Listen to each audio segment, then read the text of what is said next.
है ना।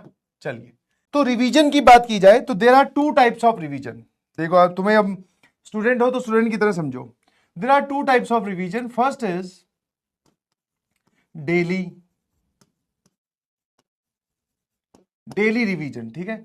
और सेकंड इज स्केड्यूल्ड रिवीजन। अब स्केड्यूल्ड रिवीजन में आप इसको बोल सकते हो, ये जो रेवी लिखा है ना, मतलब ये रिवीजन का शॉर्ट फॉर्म लिखा है, ठीक है। स्केड्यूल्ड रिवीजन का मतलब है कि आपने एक निर्धारित समय पर रिवाइज करना चाहा।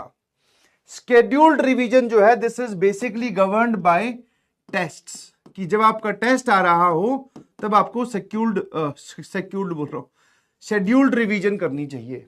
डेली रिवीजन आप लोग करते हैं, कोई दिक्कत नहीं है, आप लेक्चर अटेंड करते हैं, फिर साथ साथ में आप नोट्स बनाने की कोशिश करते हैं। बट हाँ सर, हम पूरे पूरे नोट्स नहीं बना पाते, नोट्स में कुछ कमी रह जाती है, सवाल नहीं लिख पाते, कई बार इंपॉर्टेंट बात नहीं लिख पाते, तो फिर हम लेक्चर खत्म होने के बाद में नोट्स भी बनाते हैं। तो जब आप नोट्स बनाते हैं तो डेली रिवीजन आप कर रहे हैं, बिकॉज आप फिर से एक बार वापस पीडीएफ के थ्रू गो थ्रू कर रहे हैं और साथ साथ में लिख रहे हैं, तो that is basically kind of revision. तो डेली रिवीजन में sir, since we are talking about mathematics, तो जो भी इस चैप्टर के डिफिकल्ट या फिर इस लेक्चर के इंपॉर्टेंट क्वेश्चंस, लेक्चर के इंपॉर्टेंट क्वेश्चंस, उनको आप रीविजिट या री अटेम्प्ट करेंगे, समझ में, खुद री अटेम्प्ट करेंगे। तो डेली वाला रिवीजन तो सर पार्ट एकदम क्लियर है, कोई दिक्कत नहीं है। अब बात आती है सर, शेड्यूल्ड रिवीजन हम नहीं कर पाते। डेली वाला तो क्लियर है कैसे करना है। नोट्स आप जब भरोगे पूरा, कुछ भी कमी रह जाती, पूरा कहां लिख पाते हो। कुछ लोग तो सारा का सारा ही बाद में लिखते हैं, बट वो भी गलत है यार। टाइम आप प्रॉपरली यूटिलाइज करो। कई बार समझा रहा होता हूं यार, मैं क्वेश्चन सॉल्व करने के लिए टाइम देता हूं, तो उसमें तो आपको सवाल के बारे में सोचना चाहिए। बट कई बार समझा रहा होता हूं तो ऐसा आप कर सकते हैं कि आप साथ में लिख भी सकते हैं और साथ में समझ भी सकते हैं, बट हाँ, समझने को फर्स्ट प्रायोरिटी देना। तो ये डेली वाला जो काम एकदम क्लियर है। अब स्केड्यूल्ड रिवीजन में सबसे बड़ी दिक्कत क्या है, इसको डिसाइड कौन करेगा, आप। मतलब this factor is completely dependent on तुम पर, और जो भी बात तुम पर डिपेंड कर रही है, जैसे ये लेक्चर तुम पर डिपेंड नहीं कर रहा, ये लेक्चर को तो मेरा यहां होना, और अब मैंने लेक्चर स्टार्ट कर दिया, जब खत्म करूंगा दैट डिपेंड्स ऑन मी, ठीक है। तो सर लेक्चर्स हम अटेंड कर पा रहे हैं, हम उसी काम में पिछड़ते हैं जो कि हम पे डिपेंड करता है। तो ये जो रिवीजन है, इसके फैक्टर, मेन इंपॉर्टेंट फैक्टर कौन हो, आप। ये आप पे डिपेंड करता है, पहली चीज, ठीक है। अब मैंने बोला कि इसको टेस्ट के हिसाब से आप प्रैक्टिस कीजिए या टेस्ट के हिसाब से रिवाइज कीजिए। मान लेते हैं कि अपकमिंग संडे को आपका टेस्ट है, ध्यान सुनना, अपकमिंग संडे को आपका टेस्ट है। टेस्ट में मान लेते हैं चैप्टर ए और चैप्टर बी आ रही हैं, चैप्टर ए और चैप्टर बी आ रही हैं।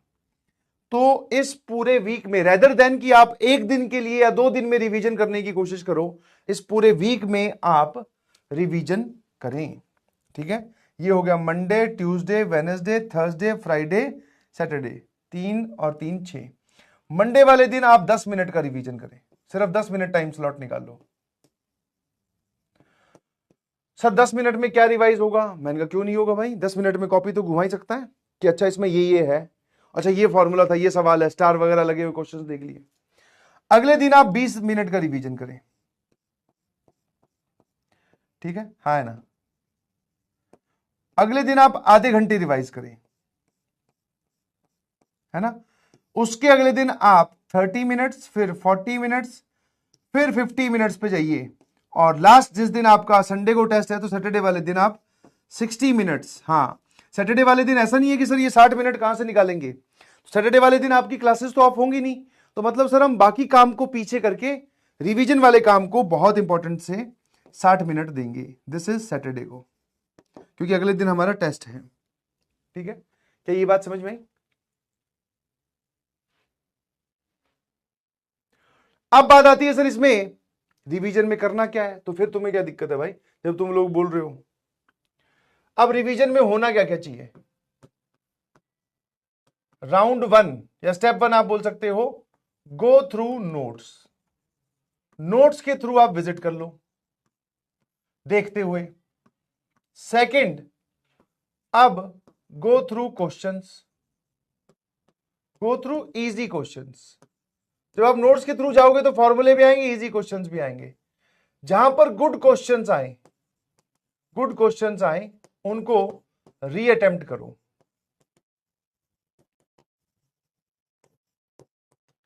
ठीक है। फिर चौथा, पीवाईक्यूज जो भी आप सॉल्व कर रहे हो, डीपीपी या मॉड्यूल, इसके जो उस चैप्टर के अच्छे सवाल थे,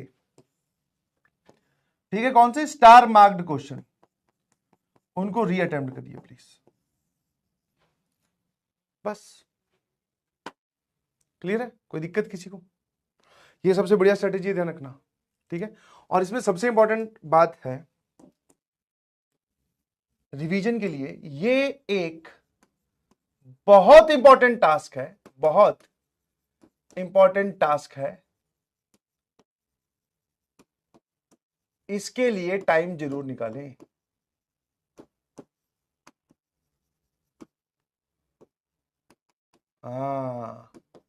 जनरली बच्चों का जो थॉट प्रोसेस होता है वो ये होता है कि सर रिवीजन में सर कहां से, इससे बढ़िया सर हम देखो एक एक घंटे 40-40 मिनट 30-30 मिनट हम निकालेंगे रिवीजन, सर वो तो जब होगा तब देखेंगे, टेस्ट जब आएगा। अभी तो सर हमारा आज का टास्क बहुत बचा हुआ है, हमें क्वेश्चन प्रैक्टिस करने हैं, हमें सवाल सॉल्व करने हैं। तो मतलब जनरली आपके जो जो डेली करिकुलम है उसमें आपके पास टाइम की कमी है। उस टाइम की कमी के अंदर मैं आपको एक काम और करने के लिए बोल रहा हूं, है ना, और वो कोई करता नहीं है। क्यों? क्योंकि सर हमारे पास खुद के काम बहुत है। मैं ये नहीं बोल रहा हूं कि आप वो टाइम वेस्ट कर रहे हैं, नहीं, आपके पास खुद के करने के काम बहुत सारे हैं।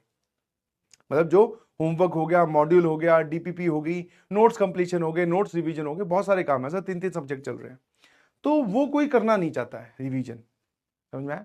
बट जो कर ले जाता है उसके कॉन्सेप्ट और इनर कोर समझते हो कि यहां अंदर से स्ट्रांग होता है कि हाँ यार जो पढ़ रखा है ना उसको मैंने रिवाइज कर रखा है, मतलब जो नोट्स में लिखा हुआ है वो हमें आता